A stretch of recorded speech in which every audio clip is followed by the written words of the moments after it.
They say that in the world of supercar auctions, you don't buy the car, you buy the story. And for Danny, the story of this 2012 Audi R8 was a psychological thriller. On paper, it was a titan, a mid-mounted 5.2-liter V10 monster churning out 525 horsepower. In reality, it was a silver ghost sitting on a flatbed, stripped of its dignity and its most expensive parts. This was a car that originally commanded a $150,000 price tag, yet it sold for less than a base model commuter car. Why? Because the auction listing was a total contradiction. It was marked run and drive, a label that usually means the engine turns over and the gears engage, but looking at the front end, which had been smashed into a literal V-shape, that felt like a sick joke. There wasn't a single photo or video of the engine running, just a hollowed-out supercar with a "Trust Me" sticker on the windshield. Danny had poured every cent into this gamble. It was his first supercar project, the kind of all-in move that either makes a creator or leaves them bankrupt. As he walked around the car for the first time, the anxiety started to set in. The front bumper was a jagged mess of plastic and shredded aluminum. The hood was buckled upward like a crumpled piece of paper. But it was the unknowns that really hurt. For some reason, the entire car had been disassembled. The lights were gone, the interior trim was missing. It looked like a crime scene. But then, Danny did some digital detective work that turned the mystery into a nightmare. He found the car's previous auction listing from just months prior. In those photos, the car was 100% complete. The lights were there, the interior was perfect, the carbon fiber was intact. Somewhere between that auction and this one, someone had systematically stripped $20,000 worth of parts off the car. He hadn't just bought a wreck, he'd bought a victim.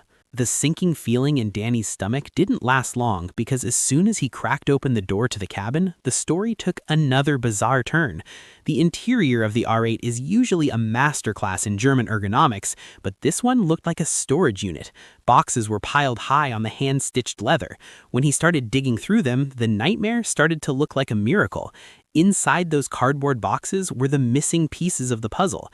The air filter housings, the center console, the door panels, the Alcantara roof sunshades. Everything was there. Even a functioning headlight, a part that alone costs more than some used cars, was tucked away in a corner. It was as if the previous owner had realized they couldn't fix the car, stripped it to sell the parts, and then changed their mind at the last second, tossing everything back inside. Finding those parts changed the math of the entire build. Danny estimated that the trash in the cabin was worth over $15,000 in replacement costs. But the real gem wasn't in a box, it was the car's spec itself. As he cleared the debris, he realized he was sitting in a high-option R-tronic model. This wasn't a standard automatic, it was a robotic manual system that required a specialized computer to operate the clutch. Carbon fiber was everywhere, the dashboard, the doors, the center console, and when he popped the rear glass to see the engine, he found the holy grail, the full carbon fiber engine bay package.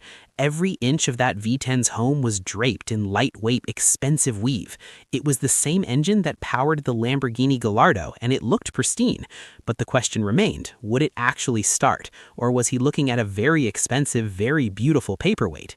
Before Danny could even think about turning the key, he had to address the most terrifying piece of information yet, the Carfax report. When the data came back, Danny nearly fell over. It had its first owner in 2011 and a minor fender bender in 2019 where the airbags didn't even deploy. That was fine. But the report claimed that between 2019 and the present day, the car had somehow accumulated 600,000 miles. On a high-strung German supercar, 600,000 miles isn't just high, it's impossible. It would mean the car was driven 230 miles every single day without fail for 7 years. It was likely a clerical error at a service center, but it cast a shadow over the engine. If that V10 was truly tired, this project was dead on arrival. The battery was so depleted that Danny's charger wouldn't even recognize it was connected. It was reading less than 3 volts, essentially a brick of lead and acid. Without power, he couldn't check the mileage on the dash or test the fuel pumps. He had to perform a transplant, pulling the battery from his Audi S7 just to give the R8 a spark of life. As the terminals touched, the car began to wake up. Ticking sounds echoed from the dashboard as the electronics rebooted. The interior lights flickered to life. The odometer glowed, revealing the truth. It wasn't 600,000 miles, but the relief wasn't long. Now came the moment of truth. With his heart racing, he turned the ignition. The engine didn't just start, it exploded into life on the very first touch. The sound was terrifying, a raw, mechanical scream that vibrated through the workshop floor. But something was wrong. The engine was shaking, the idol was hunting, and a thick cloud of mystery was hanging in the air. The R8 isn't built like a normal car. It's an Audi Space Frame, a complex lattice of aluminum that is notoriously difficult to repair. Steel can be hammered and pulled back into shape, but aluminum is stubborn. If you bend it too far, it snaps. If you heat it too much, it loses its structural integrity. Danny's friend, an expert in German rebuilds, arrived to assess the damage. The front chassis rail was bent inward, and the aluminum hood was a sham, a total loss. The impact had been so specific that it bypassed the main crash structures and pushed the hood hinges back into the door skins, creating a chain reaction of damage. To fix the frame, they had to use old-school methods on new-school materials. They used a hydraulic jack and a heat gun, carefully warming the aluminum to just the right temperature before applying outward pressure. One wrong move and the welds would crack, turning the car into a total loss. But luck was on their side. The chassis snapped back into place without a single fracture. As they stripped the front end further, they found another German luxury surprise. The bolts for the front trunk box were hidden under custom fabric, a level of detail you only find on cars of this caliber. Beneath the plastic, the main chassis was 100% straight. The run and drive label might have been a gamble, but the structural integrity of the car was a jackpot. With the chassis straight, it was time to make the engine healthy. The V10 was sputtering because the air intakes were missing, meaning the MAP sensors couldn't calculate how much air was entering the engine. But Danny wanted a fresh start. He called the local Audi dealership to ask for a quote on a simple spark plug change. The answer? $1,500. It was an insulting number for a job that should take a few hours, so Danny decided to dive into the V10 clutter himself. It was a move that saved him money but revealed a massive problem. To get to the plugs, he had to remove the massive carbon fiber engine braces and the hood struts. As he pulled the ignition coils, he found the spark plugs were burnt to a crisp. They looked like they had been in the car since the day it left the factory in Ingolstadt. But as he reached for the final plug, he saw it. A pool of fresh oil sitting under the intake manifold. It was coming from the oil pump area. Even worse, the previous owner had left the spark plugs loose, literally finger tight. The engine was essentially sneezing compression out of the spark plug holes. Danny had set a challenge to finish the entire mechanical service in 24 hours, but as the sun went down and the oil leak grew, he realized the clock had won. The 24-hour challenge was dead, but the mission to save the R8 was just beginning. The 44-day Chinese gamble. While the engine was being revived, the face of the car was a major concern. An OEM aluminum hood from Audi costs a staggering $6,000. For a project on a budget, that was a non-starter. Danny took a massive risk and ordered a carbon fiber hood from a manufacturer in China for just $650. It was a haggle price, but it came with a catch. It had to travel by sea, taking 44 days to reach America. For over a month, Danny lived in fear of being scammed.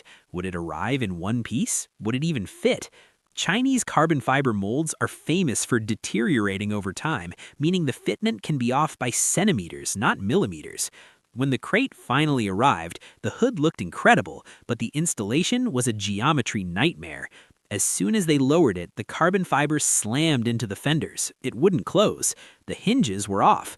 To fix it, they had to take a drill and a file to the car's hinges, widening the holes just to get a few millimeters of wiggle room. Then came the ultimate panic. They closed the hood to check the gaps, and it jammed. The release cable wouldn't budge. For 20 minutes, the team was in a state of high-tension panic, eventually having to unscrew the latch from underneath a closed hood, a nearly impossible feat. They discovered the trunk liner was pinching the cable. It was a $650 lesson, and you get what you pay for. With the body coming together, Danny decided the original silver paint was too safe for a V10. He wanted something aggressive. He chose a wrap called Dragon Red and decided to apply it himself. It was a grueling process, especially the fenders, which have curves that would make a professional rapper sweat. He even used cutting tape to create sharp, custom designs on the hood, leaving some of the carbon fiber exposed to show off the bones of the car. But the visual triumph was almost cut short by a mechanical disaster. The car wasn't technically road legal yet, but Danny had to drive it an hour and a half to Miami for a structural inspection. Midway through the trip, a transmission malfunction warning flashed on the dash. In an R-tronic Audi, that warning is a death sentence. It usually means the hydraulic pump has failed, which can cost $10,000 to replace. If the pressure drops, the car gets stuck in gear and becomes a very expensive brick in the middle of the highway. Danny had to limp the car back home, terrified that every gear shift would be the last. He didn't give up, though. Instead of replacing the transmission, he gambled on a reset. He drained the fluid, which was pitch black and full of metal shavings, refilled it with high-grade synthetic, and reprogrammed the system. The warning disappeared. The ghost in the machine had been exorcised. The final piece of the puzzle was the sound. The stock Audi exhaust is polite, but a V10 deserves to scream. Danny ordered a handmade Valtronic exhaust system, a work of art made of polished stainless steel. The installation required stripping the entire rear half of the car, bumpers, fenders, heat shields, leaving the V10 engine totally exposed. After hours of struggling with the piping and realizing he was trying to install them upside down, the system was bolted in. When he fired it up, the result was an earthquake. At idle, it was a deep guttural growl, but when he hit 6,000 RPM, it transformed. It didn't sound like an Audi anymore. It sounded like a Formula One car from the early 2000s. To finish the look, he added 20-inch custom rims and small aerodynamic fins to the front bumper, secured with 3M adhesive for that facelift look. The R8 was no longer a salvage car. It was a dragon red masterpiece that had been saved from the scrap heap by sheer persistence. From a stripped-out shell to a supercar that turns heads in Miami, the R8's journey was complete. It took 44 days at sea, a dozen boxes of mystery parts, and one very loud exhaust. But the V10 was finally home.